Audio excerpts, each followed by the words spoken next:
Kejaksaan Negeri Ambon memusnahkan ratusan barang bukti kasus kejahatan yang telah berkekuatan hukum tetap.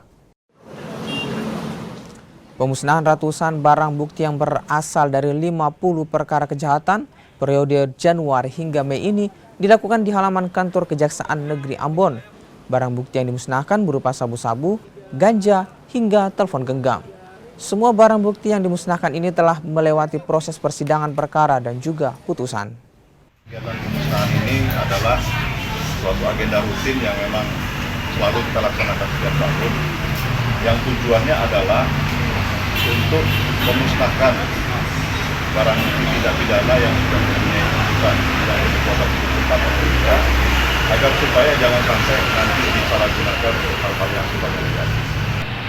Dari kuantitas yang ada bahwa tindak pidana penyalahgunaan narkoba itu masih sangat dominan terjadi di kota Ambon.